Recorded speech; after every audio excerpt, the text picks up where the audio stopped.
David, pour ceux qui ne le sauraient pas, je précise que vous êtes docteur en biologie cellulaire et moléculaire et que vous allez nous proposer aujourd'hui une chronique sur un phénomène de plus en plus à la mode mais qui suscite des interrogations, c'est la cigarette électronique. Et on se demande souvent si c'est un vrai médicament ou un simple gadget. Ouais, elles sont arrivées en France en 2008. Le démarrage a été très timide, mais maintenant ça grimpe de plus en plus. Et aujourd'hui, il y a à peu près 500 000 Français qui les utilisent régulièrement. Alors effectivement, le problème, c'est qu'on a du mal à les classer. C'est ni des produits du tabac, vu qu'il n'y a pas de tabac dedans, ni des produits de substitution, comme les patchs qu'on trouve en pharmacie. Donc, du coup, elles échappent à pas mal de réglementations. Et en plus, il y a très peu d'études qui étudient leurs bénéfices ou leurs risques éventuels. Alors comment ça fonctionne déjà ? Alors voilà, un petit rappel de base. Bon, il y a beaucoup de marques. Il y en a qui ressemblent vraiment trait pour trait à des cigarettes, d'autres non. Mais le principe est toujours le même. Donc l'idée, en fait, c'est qu'on va faire chauffer un liquide pour produire de la vapeur. Et cette vapeur, on va l'aspirer. Donc c'est pour ça qu'avec une cigarette électronique, on ne dit pas qu'on fume, on dit qu'on vapote. Mais le principe de la mécanique, c'est une batterie en fait reliée à une résistance qui va faire chauffer ce liquide. Et ce liquide, donc, il se trouve dans des cartouches, et c'est des cartouches qu'on change régulièrement. Et donc dans ces cartouches, soit il y a des arômes seulement, soit il y a des arômes plus de la nicotine à différentes concentrations. Alors pourquoi de la nicotine ?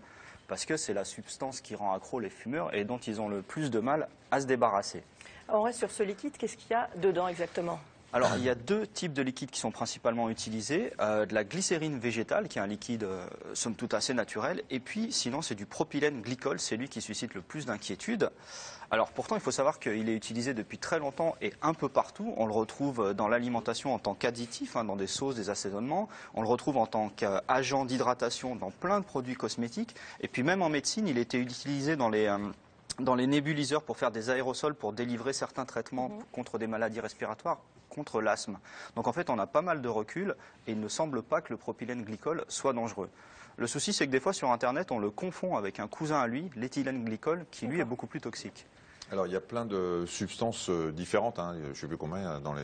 Des milliers. Ouais, des milliers dans les cigarettes normales. Plus de 4000. Ouais, est-ce qu'on les retrouve dans ces Alors cigarettes ? Ça, c'est un point qui a été pas mal étudié. Donc on peut reprendre les résultats d'une analyse publiée dans le Journal of Public Health Policy, qui a rassemblé un peu les résultats à ce sujet. Alors, comme il n'y a pas de tabac brûlé dans les cigarettes électroniques, on s'attendait évidemment à avoir des différences importantes, et c'est le cas. Donc on ne va pas tout passer en revue, on va s'intéresser par exemple au cas des nitrosamines, qui sont des substances clairement très cancérigènes.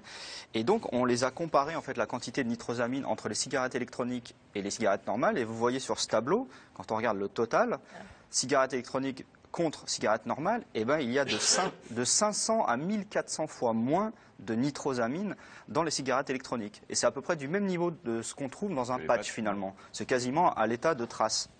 Donc les chercheurs ne disent pas que c'est complètement inoffensif, mais clairement par rapport à une cigarette normale, c'est beaucoup moins dangereux pour la santé. Mais quand même, est-ce que ça sert à quelque chose ? C'est en clair, est-ce que ça va aider le consommateur à moins fumer ? Voilà, ça c'est le point le plus délicat. Est-ce que ça sert à arrêter de fumer ? Mais finalement, ce n'est pas cet aspect-là que les fabricants mettent en avant. Parce que je me suis promené un peu sur les sites des vendeurs. Et évidemment, sur les sites, les gens demandent toujours est-ce que c'est mieux que les patchs ? Est-ce que ça va m'arrêter à fumer ou pas ? Mais là, les réponses sont toujours très prudentes. On dit attention, notre cigarette électronique n'est pas un médicament, elle n'a pas pour but le sevrage, demandez avis à votre médecin. On sent qu'ils n'ont pas envie de se faire tomber dessus pour allégations mensongères. Bon, c'est honnête, d'accord. C'est honnête parce qu'effectivement, il n'y a pas encore eu beaucoup d'études sur le sujet. Néanmoins, il y en a eu deux là récemment, parus respectivement dans American Journal of Preventive Medicine et BMC Public Health. C'est des équipes américaines et italiennes. Donc, c'est ce que ces chercheurs ont fait, c'est qu'ils ont pris des fumeurs qui n'avaient pas forcément envie d'arrêter de fumer, mais qui ont décidé de passer à la cigarette électronique. Et les résultats à 6 mois, finalement, sont assez similaires. On va voir le tableau. Vous voyez, au bout de 6 mois, il y a quand même 25 à 31% des fumeurs qui s'étaient complètement arrêtés, qui étaient en abstinence, et 55 à 65% des fumeurs qui fumaient beaucoup moins de cigarettes normales par jour. Donc c'est assez encourageant. Bon, attention, cependant, c'est des résultats à 6 mois, donc c'est pas assez. Et en plus, ces essais incluaient pas plus de 220 patients. Donc il va falloir attendre d'avoir plus de recul pour trancher, mais c'est quand même encourageant. Mais ça ne voulait pas dire qu'ils avaient abandonné la cigarette électronique pour autant.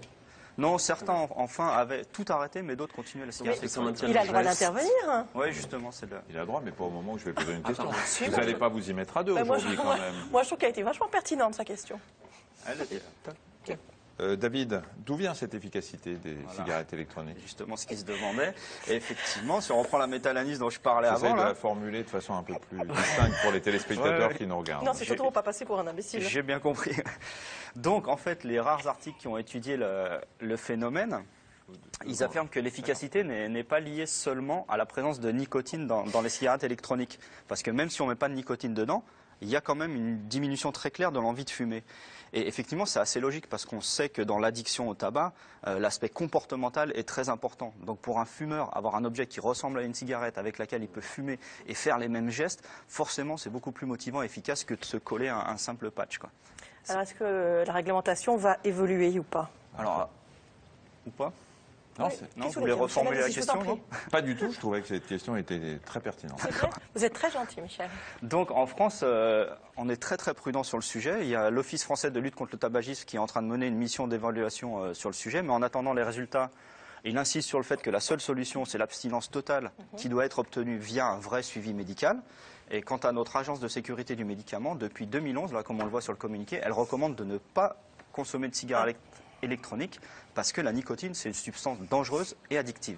Mais ce qu'il faut savoir, c'est que comme la teneur en nicotine de ces cartouches, elle ne dépasse pas 10 mg, ces cigarettes ne peuvent pas être considérées comme des médicaments et elles ne peuvent pas être vendues en pharmacie.